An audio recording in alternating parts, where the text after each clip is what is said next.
Assalamu alaikum wa rahmatullahi wa barakatuh. So we were reading from Riadul Saliheen, the chapter, how a person can get ajr if he or she is not able to do himself or herself, but can guide other or help other. الدلالة على خير والدعاء إلى هدي وضلالة. So, عن أبي العباس سهل بن سعد الساعدي رضي الله عنه أن رسول الله صلى الله عليه وسلم قال يوم خيبر: لأعطين الراية غدا رجلا يفتح الله على يديه يحب الله ورسوله ويحبه الله ورسوله. This is reported by Bukhari and Muslim that Abu Sahl ibn Sa'd said that Rasulullah sallallahu alaihi wasallam, when he had a siege of Khaybar, so he said, and many days they were sieging but not getting any victory. So he said, tomorrow I will give flake to a person. Allah subhanahu wa ta'ala will honor us victory through him. So the morning time, everyone was expecting that he will be that person. Then he said, where is Ali? So it was said to him that he has some problem or some, pain in his eyes. So he said, bring him. So Rasulullah sallallahu alaihi wasallam, he just put his saliva in his eyes and did dua for him. And he was become just like he has no any pain. فَأَعْطَاهُ الرَّأْيَ. Then he gave him flag. So it is said that Ali radiallahu anhu asked him, for what reason I am fighting them? What is the reason? And what is the purpose? Qala, go there very, very slowly. When you reach to their point, so invite them for Islam and said to them that whatever we have to do, and if they do same, their relation with us and with Islam will be same. And then he said, فَوَاللَّهِ لَإِنْ يَهْدِيَ اللَّهُ بِكَ رَجُلًا وَاحِدًا خَيْرٌ لَكَ مِنْ حُمُرِ النُّعْمِ. If you give hidayah, if you be reason for hidayah for one person, it is best from the red camel. So this hadith is actually very special hadith. The position that Rasulullah sallallahu alaihi wasallam, when he was in Khaybar, that the Jews, they settled in Medina, in Khaybar, in Taymah, 3 cities of Peninsula of Arabia. And they were expecting the coming of Rasul, the last prophet, which description was in their books. So they settled there. But when Rasulullah sallallahu alaihi wasallam was appointed and then he moved to Medina, they refused to follow him. But not only that, they did lot of, you can say, collecting people, uniting people against him, and doing all kind of, as their habit, to make some kind of, cheating and pushing people and, playing with people to do something against him.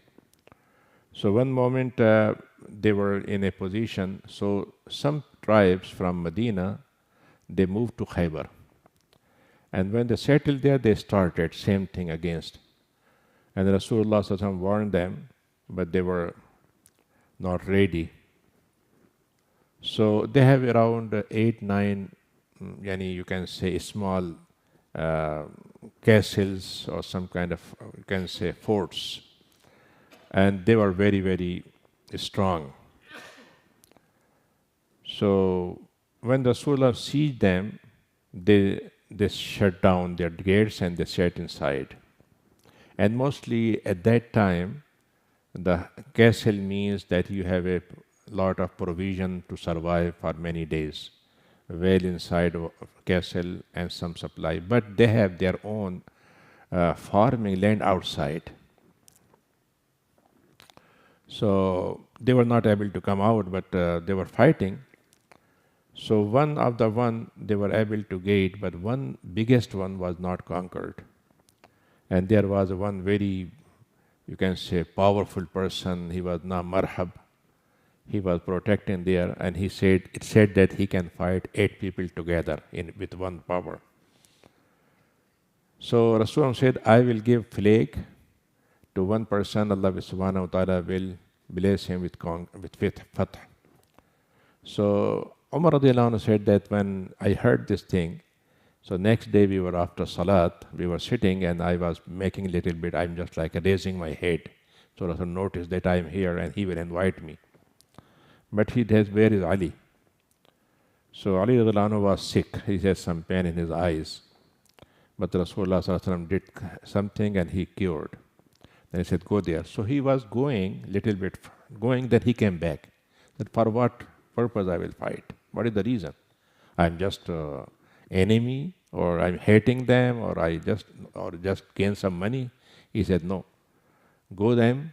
So Islam offer always three options. One is be Muslim. When you be Muslim, you have same rights, right? You will equal. Yani your journey of Islam is start now or 100 years or 1,000 years back, it will be same, right?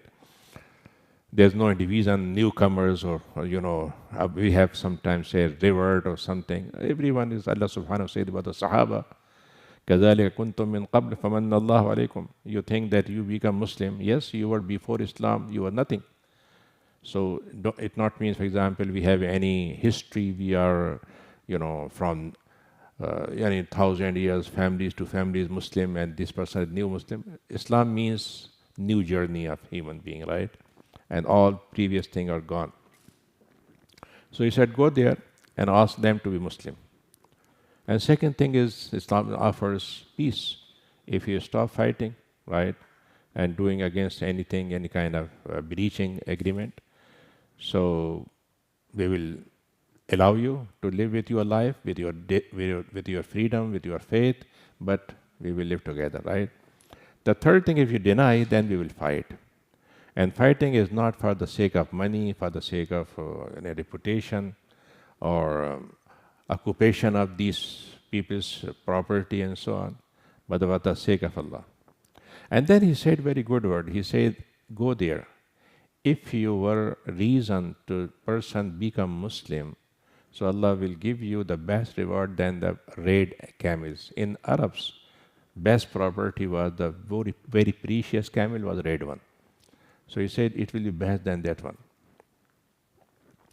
And this is actually remind me that Musa alayhi salam, those people, those who are killing Muslims now in Gaza, right? And they are boasting and they are saying we are doing nothing wrong and this is our right and we were persecuted, we were so and so, we have authority to do anything, and big countries helping them. These people's real profit from where the journey of Bani Israel started, Musa alayhi salam, right? Who was the reason to give them escape from Misr, right? So Allah subhanahu said, Musa alayhi salam, when become child, he was given shelter by Pharaoh, right? Raised there. So Quran says when he become young, so we gave him hikmah and so on. So one time he was living in his palace and without escort, without any notice, he just slept to just get just like a going outside palace. So Quran says when he was there, he noticed one strange thing that two people are fighting. فَوَجَدَ فِيهَا رَجُلَيْنِ يَقْتَتِلَانِ, right? Fighting. هَذَا مِنْ شِيَّتِي وَهَذَا مِنْ عَدُوِّي. This person was from Bani Israel and this person was Coptic. Not Coptic, the Pharaoh people, right? So the Coptic, the Bani Israeli person, noticed that he is also from my face, same color. So he said, oh, please help me. So Musa salam, without asking what is the reason and why you are fighting, He said, I should support my brother, right? So he gave and just like he slept. And he was a very powerful person. So his minor power make him this person to die, right? فَوَكَزَ مُوسَى فَقَضَى عَلَيْهِ قَالَ هَذَا مِنْ عَمَلِ الشَّيْطَانِ. He said, this is from shaitan, right? And then he said, oh Allah, forgive me. If you forgive me, that I will not be helper of mujrimeen. لا أكون ظهيرا للمجرمين. I will not be helper of mujrimeen. The point which I want to say that Musa alayhi salam, right? Musa alayhi salam, one mistake happened with him, right? He killed a person without a reason. But it was a reason, but not up to that level.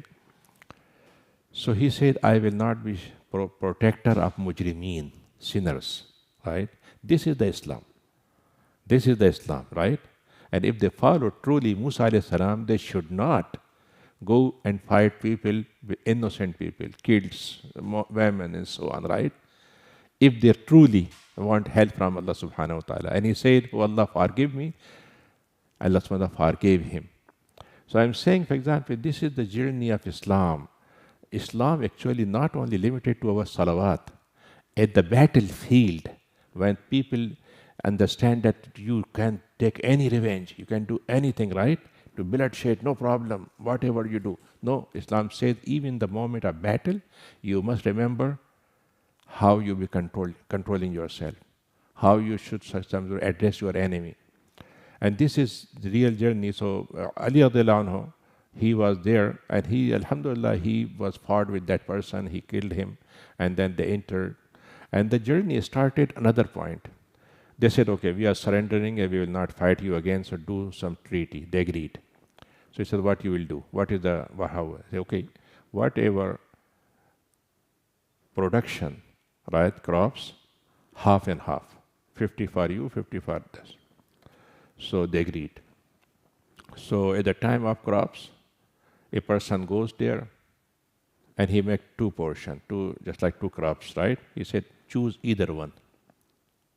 So they surprised that this person can take hasty part, the biggest part, right? But he make two portions. He said, choose which one you like. Another one I will take. So this is the real justice with Islam asks us to do it. Justice is not, we talk about justice, but when you have a power, right? And you can take anything, and then you do justice, and if you lose something, you don't care. This is the justice. In our time, the powerful countries, what is their justice? Only for powerful people, right? If the person is weak, they have a lot of excuses. Now the international court says that these persons are occupying illegal. No care. Don't care any person, right? So this is the real thing which Allah subhanahu wa ta'ala says, and this is Allah subhanahu wa ta'ala called fasad. This is the most corrupted system which Allah subhanahu wa ta'ala don't like it, even from Muslim. So the journey of Islam is actually a journey of an invitation, a journey of protection of others. All people, this should not be killed without any reason. So one person, Anas radiallahu anhu, reported, and it's also reported by Muslim, and the Fata mean Aslam. Aslam is a tribe. Came to Rasulullah and said, I am ready to go for ghazwa or fighting, but I have nothing. At that time, actually, the person who was fighting, he's supposed to provide everything. He's supposed to provide if he has horse, camel, weapon, whatever. Yani, company, or you can say government, they were not in position to buy for them or to provide for them. In our time, the standing army, yeah, right? A person just go and is selected, then he get everything. But that time, the person is supposed to provide from himself. So he said, I have nothing. So he said, okay. Rasulullah said to him, go to some houses. There is some person, he came to me, he said, I have enough provision, enough weapon, I can go if you want me. So go then and ask, give me this, whatever you have weapons, right? Fatahu. And Rasulullah he message conveyed him, said Rasulullah saying to salam to you and said, whatever you have for ghazwa, give me. So this person, without any, you can say, without any second thought, right? Without pause, he said, "Oh, Falana," and he called some servant or thing, "Bring that things." Atihi, allati rajahtu bihi. Whatever I prepared, give him, and don't hold anything from it. Give everything. So the hadith actually, Imam Nawawi is bringing it here that a person when he's helping other for the khair, so he's getting the same reward. And the first one reward will not be reduced. Yani it will be going up and up and up and so on. So same thing about Sadaqah Jariyah. Yani suppose Imam Nawawi, he wrote this book, you can say 800 years back. The person who's reading it, who's benefiting from it, so those ajr is going to him multiple times, 1,000 times and so on. And this is one of the biggest, you can say, way. And opposite to it, if I cause some bad thing and people follow me, I will bear also the sin, right? The first person who killed his brother, the sin of killer will go back to him also. So this journey is not end with this life. The journey starts with this life and it ends at the day of judgment. If the day of judgment our record is good, then we are successful. The other chapter is Babud Fit Ta'awun al Birri wa Taqwa, how we be cooperative to each other in good things and piety related issues. He quoted the surah ayah wa ta'awanu al birri wa taqwa, be cooperative to each other, help each other in good things and piety things. And he also quoted the short surah, which is very important surah, wal asri inna al-insana lafi khusr illa alladhina amanu wa amilu salihat wa tawasaw bil haqqi wa tawasaw bis sabr. By time, insan, all human beings are losers, except those who believe, those who do amal salih, good deeds, and those who invite others to follow haqq and invite others to be passionate. Imam Shafi'i, he said, "Inna an-nasa wa aksaruhum fi ghaflatin an tadabburi hadhihi surah." Mostly people, they don't ponder in this surah. You know, many ahadith are there giving the importance of some portion of Quran. So this is, it said that Imam Shafi said if whole Quran disappeared, even this surah is enough to be just like a whole message of Allah subhanahu wa ta'ala is there. That my position as a human being is hanging between loss and profit every day. Loss and profit, either profit or profit. But the real profit is not what we gain through money or through position. The real profit is that I save my lost destination with failure. And this is Allah subhanahu wa ta'ala said, without any exception, every human being is loser. But the point of success starts 4 categories. First category of Iman, right? First category, if I, just like suppose for example, I am trying to get education. So I registered in university, admission happened. So my first success point is started. But suppose I don't attend it, I don't go in class, I'm registered, I will not learn, right? So next journey will say what? You do good deeds. And your Iman is supposed to promote you, to link you with good deeds. Second portion of success. Now I'm doing good deeds. So my good deeds supposed to help myself only or to others as well, right? If I have, it's just like suppose if I have something, I have money, so I don't want to give others, I want to keep it for me. But the ilm or Iman is actually to share with others, to distribute with others. The haqq. Haqq means that my journey is supposed to in support of haqq for me and for others, right? So my journey is not individual journey. My journey is supposed to be a journey of helping each other and advising. Suppose many times it happens, many times I say that human position is only 2. Either you are inviting person or you are invited. No third person, right? Every minute you meet a person. You say, you know what? I went there, it was good restaurant, go there. So you become da'i, right? Oh, this is a good business, do it, right? Or this house is good, da'i. So everyone is da'i. But if I become the da'i of Allah, da'i of haqq, my position is more important in eye of Allah subhanahu wa ta'ala. Or if I don't do da'i, other person will do the da'wah to me. And in this universe, in this society, right? If you say I don't care, everything is okay. So then you will accept others' da'wah. So only what they say, offense is best defense, right?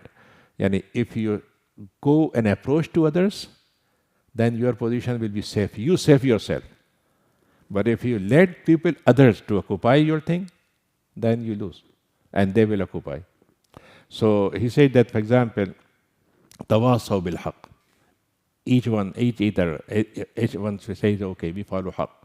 And what is haqq? Haqq mostly what is coming from Quran, what is coming from hadith, and what we understand it. Many times I have some ijtihad, maybe I understand this is haqq, other person do other way.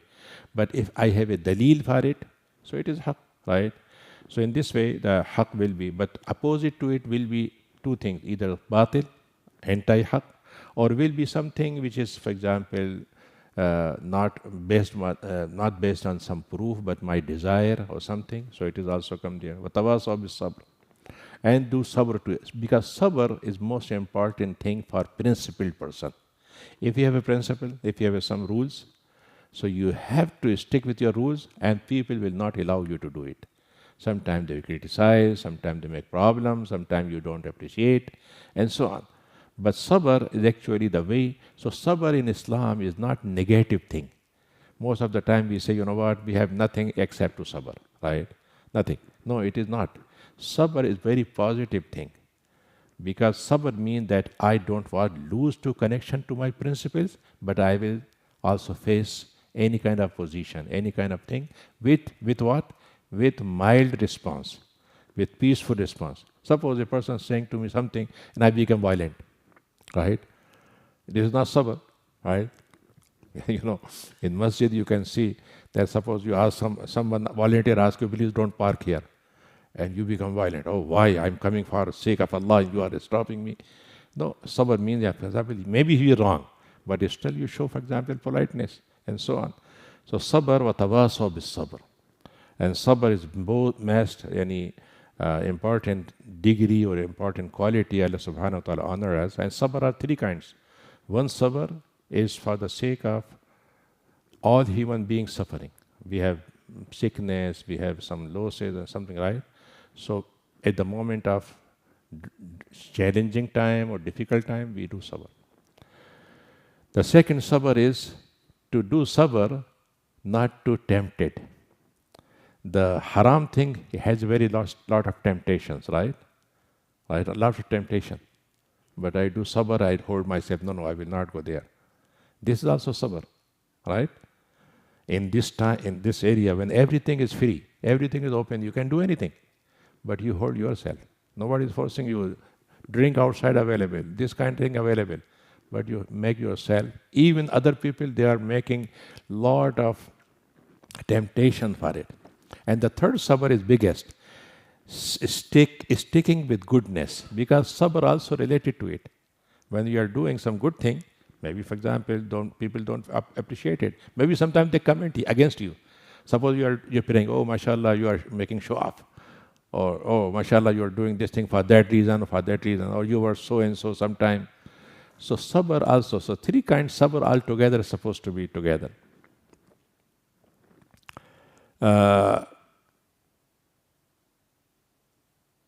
So the same hadith Rasulullah said, عن ابن عباس رضي الله عنه أن رسول الله صلى الله عليه وسلم لقي ركبا بالروحاء. He was going for Hajj, so he noticed that one lady is passing by, and she asked, "Who are you?" So he said, "We are coming from Medina. Rasulullah is with us, and we are Muslim." So when he heard, so she said, "Oh, you are Rasul?" He said, "Yes." So she said, I'm going for Hajj, and I have this small baby named Ratan. I have a small baby. If I allow him to do Hajj, do I get any reward for it? أَلِهَذَا حَجٌّ قَالَ نَعَمْ وَلَكَ أَجْرٌ. Yes, whatever he do, but ajr will go to you. You will be part of it, right? So many times it happens that we are doing something and something, and making person also to follow same thing. So it is kind of connectivity and also continuity of ajr and so on. So may Allah subhanahu wa ta'ala give us this kind of thing, because the journey of Islam, many times we think the journey of Islam is few things. No, journey of Islam is whole life, right? And journey of Islam is always only dunya means for us best part of dunya. And the worst part of dunya is not our choice. So we have a struggle always. What is good, what is bad, how we go with this thing and so on. Many times people think that they are gaining a lot of things. Yes, if they are gaining from good, then it is good. Otherwise, maybe it is just like a foam of water. See the highest high of water, but it will soak, it will go down. So this is a journey which is supposed to be helpful for our life. Jazakumullahu khairan.